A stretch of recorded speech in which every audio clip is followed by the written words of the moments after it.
Ooh, little sweat there. All right, let me get set up here. Woo! What a day! I'm telling you guys, I've had a rough week. Okay, been having a bit of a rough work week. We had a little bit of we had a death in the extended family. My godmother, so not a blood relative, but certainly something that's been difficult this week to deal with. But it's Christmas time. It's time for the playoffs. I got my bye week, so I'm feeling a little bit better today about some things. At least the rest of my life, my fantasy football life. All right, we got the final commish recap of the regular season. Just gonna let this one run for a little bit longer. Oh yeah, we're gonna be partying into the playoffs right now. Coming for you guys. I told you at the beginning of the year. Now I'm in with the bye. All right. Let's see what we got here. Okay, let's jump right in. I've got a little bit of music, not much to go with today. A couple songs to throw out for you guys to... got something in my eye. My left eye tends to be the one that gets stuff in it, or at least feels like it. All right. Oh, man. What games today? Trying to go in sort of an order of importance here. So I'm going to start with the least important. Now, Lucas had to win. He had to beat Phil in order to have a chance at the first round bye, but it turns out it didn't matter. So let's jump in with that game because it was a blowout. We had Phil versus Lucas. Nothing on the line here except that first round bye. Lucas could not have slipped further than third place in the league, as it turns out this week. And it ended up being a good blowout here. 133 for Phil to 196 for Lucas. So we got a 63-point difference. This game was never in doubt from the time I looked at the projections until the end of the weekend. Lucas was skating free and clear. Got to look at this, though, and say the Pog here. Alshon Jeffrey had 28 points in a loss to Miami. Philadelphia, man... Maybe they're just trying to commiserate with Daryl, I suppose. Might be what's going on. That might be their issue. They're trying to commiserate with Daryl, being like, dude, we know what it feels like. Brutal week. So brutal for Daryl. The way this whole thing went down. I'm not even talking about Daryl yet. I'm on the wrong game. So Pog goes to Alshon Jeffrey, 28 points in a loss to Miami. And the dumb sit goes to Phil for the sitting of Ryan Fitzpatrick in that same game, going for 35 points against the Philadelphia defense. Come on, Philly. I played Philly as a defense in my other league. Luckily, I still won. But I went from a point when they were projected to get 20 points, because they were doing pretty well in the first half, to them ending up with negative 10 points. So that's a 30-point swing in their projections over the course of a game. And it started at 10, went all the way up to 20 points, then went crashing down to negative 10 as Fitzpatrick just sat back there. And there's only one thing again, like the picture I sent you guys. He must have heard the sound. He heard the song. Hopefully you guys can hear this. Let's get down a little bit closer to it.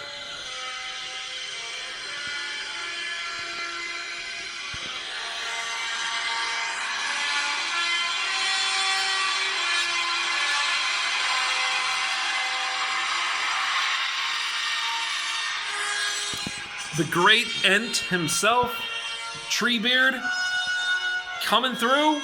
Ryan Fitzpatrick smiting the Eagles. He saw them and he threw them down onto the rocks. Oh boy.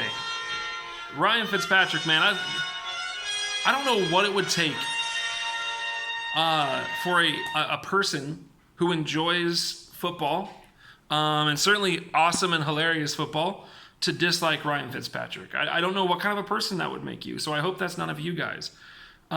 He is Treebeard. He is the End. And he just stood back there and just slang that rock around. It was crazy to watch him.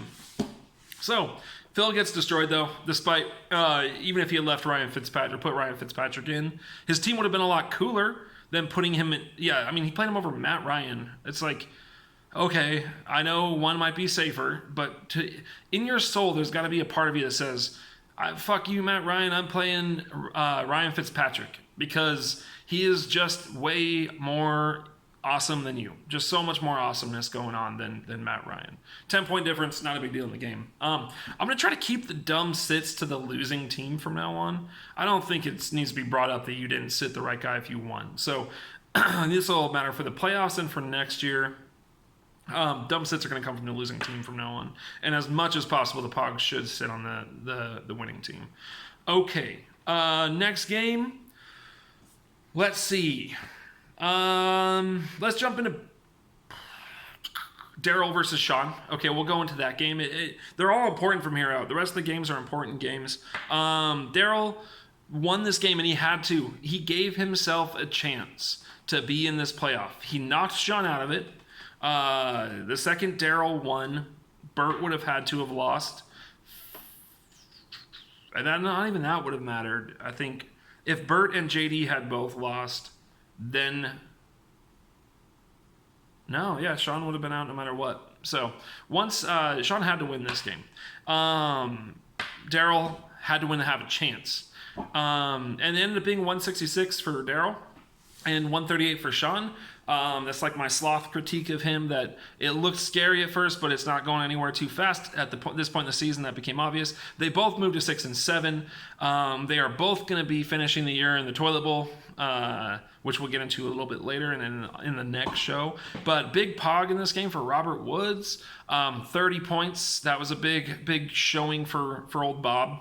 And then a dumb sit would have been Duke Johnson with 22 points in Houston's win over the Patriots, over Sony Michel in that same game, who only got 7 points. Now, I played Sony as well in another league, and I know that frustration.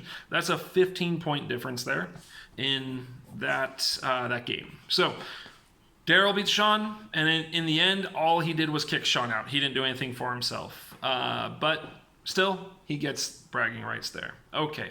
Let's go into the lame of the week. The next game is my lame of the week. It was originally my game of the week. Nothing too important. Not nothing too important. Nothing too exciting in this game. It was Steve jumped out early, stayed out ahead the whole time. Ends up going 204 to 145. Steve's team is no longer backsliding into the playoffs, like I said last week. That's a 204 point performance. Steve goes to 11-2, number 1 seed, first round bye, and he beat up on Bert, who goes to 6 and 7 and ekes out a playoff spot despite the loss. All right, what we got here? What am I saying? Okay, yeah, so 204 to 145. Pog in this game, Deshaun Watson for Steve, 35 points. Whew, man, against the New England defense too, which we're starting to see more suspect than at the beginning here it looked. Now they're playing some real teams. I look at Baltimore as the best team in the AFC now. I mean, certainly Houston's playing good, and Kansas City has the offense, but I think Baltimore favorite for the Super Bowl right now to get to the Super Bowl. All right. Dumb sit in this game. Raheem the Dream Mostert for San Francisco, 28 points on Bert's bench over John Williams for 5 points. That's a 23-point swing. If Bert makes that play, now it's 168 to 204. So, okay, it's a lot of points, 23-point swing, but certainly not going to change the game here. Okay. Let's see. Let's jump into my game now. Mark and I, high projections for both of us. A tightly projected game. I was projected to win. I did win, but neither one of our teams decided that they liked points this week. They ran away from points every chance they got, and it ended up being a victory for me, 139 to 122. I get my first round bye. I'm happy about that. That's all well and good, but neither Mark and I feel good going to the playoffs with 139 and 122 as our team points. Pog in this game, Devin Singletary, 22-point game. That was my best player. Not a lot going on with my team. I mean, Saquon looked a little better, but I don't like how the Giants are using him right now. And Josh Jacobs, I need my running backs to figure this stuff out. And my receivers were nothing to speak of. And I sat Dak Prescott on the bench, who went for 30 points. I didn't think that Buffalo matchup. I don't even know how he got 30 points in that game. It seemed like they just got destroyed, but yeah, he still got 30 points. That's not the dumb sit, even though my starter Jameis Winston won only for 15. The dumb sit is for Mark because he lost, and this is a brutal one. Curtis Samuel got 16.5 points, and over Tyler Lockett, who got blanked, he got 0. So that's a 16.5 point difference. That would have brought Mark within 1 point of me.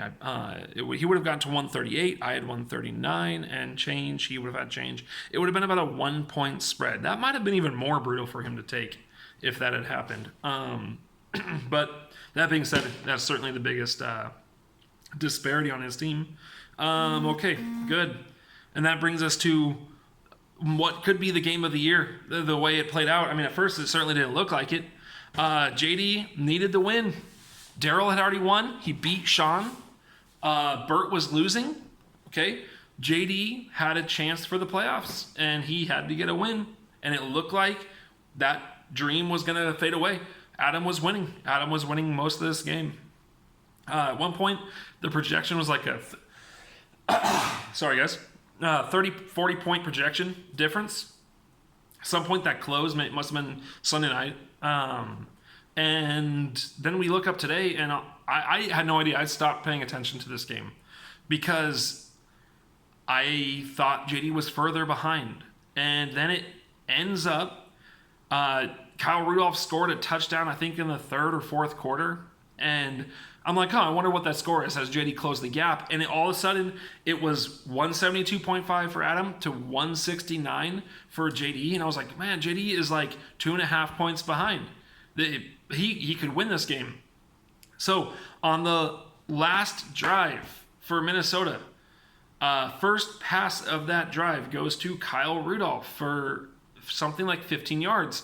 And I open up the app and I'm like watching to see the updated score.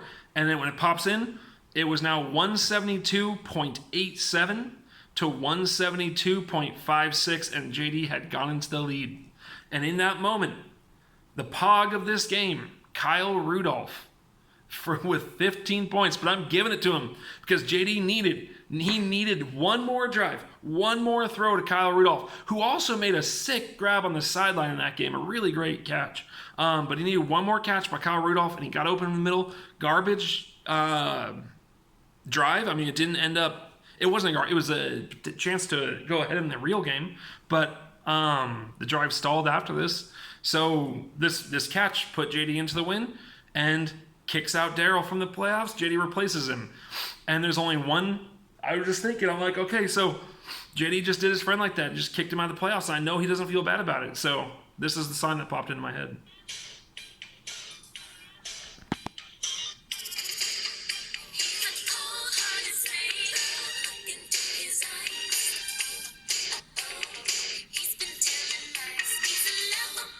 Oh yeah, Cold-Hearted Snake.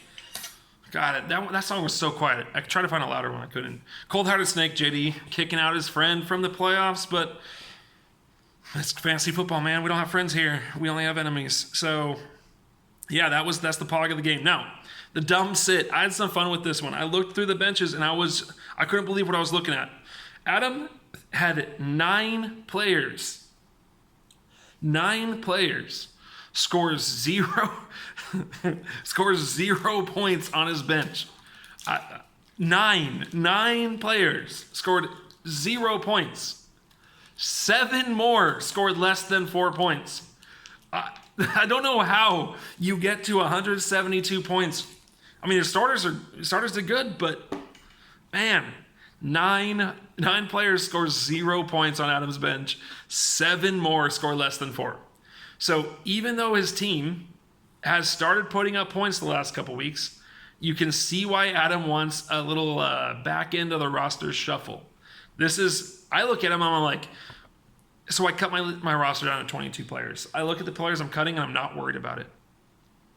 Well, I would be worried if they all had 0 points. Oh my God. So here's my dumb sit of the week. Now, this would require a little bit of shuffling, but I felt like this is how it had to go down for the dumb sit. It had to be ridiculous. Just because of that 16 players scoring less than 4 points on Adam's bench. 9 of them scoring 0. The dumb sit, and this would require some roster shuffle. Adam had Larry Fitzgerald in the flex, in the flex. He could have moved him to wide receiver, and he could have moved Sammy Watkins to flex. And if he had done that, Adam, and I'm calling this the dumb sit, there was a couple players with more points than this, but Irv Smith had 1.6 points for Minnesota, sitting on Adam's bench. And I am saying Irv Smith is the dumb shit sit of the week. I am not just calling it the dumb sit of the week. This is the league-wide dumb shit sit of the week with 1.6 points. Because if Adam had started Irv Smith over Sammy Watkins, who got 0 points, Adam wins this game, kicks JD out of the playoffs, and puts Daryl into the playoffs. So that 1.6 performance, probably 1 catch for 6 yards, is what Irv Smith got in this game. And if he does that, the entire complexion of the playoffs is different. Suddenly, Burt would be in 5th place, I guess playing Mark, I'm assuming. And then that would have moved Daryl into 6th place, playing Lucas. And if you're Burt, I mean, you're probably wanting to play Mark more than Lucas right now. So the whole thing, ramifications with that Irv Smith dumb shit sit of the week, leaving that on your bench, 1.6 points. And that is my dumb shit sit of the week. Player of the week. I'm going to give it to... I don't even know. I'm going to give it to Kyle Rudolph. Let's give it to him. He's the player of the week. Him and Irv Smith, the tight ends, the highly not talked about tight ends for Minnesota, are both the player of the week and the dumb shit sit of the week for Adam and JD in this game. So, whew, that was exciting. That was fun. I like that. All right. That's it for the recap. Now we got a little bit more to talk about here. I'm not going to talk about matchups yet for the big weekend ahead, but we are going to talk about the fact that Steve and I are in on bye this week. We don't have to play anyone. We're through to the semifinals. Lucas, Mark, JD, and Burt are now officially into the playoffs. Adam and Phil are still out, and that leaves the new participants of the Toilet Bowl officially confirmed now. And to Daryl and Sean, I would just like to say thanks for playing this year. And I hope you guys do well in the Toilet Bowl. All right? But we all owe you one thing we got to say to you. It's been a wonderful regular season. It is so much fun. I really like this league. I liked how this league is going. I know Adam and Phil were ready for it to end. Sean and Daryl have now found it at its end. I mean, the Toilet Bowl is important, but yeah, just excited for the playoffs and excited for the future of this league. All right, y'all.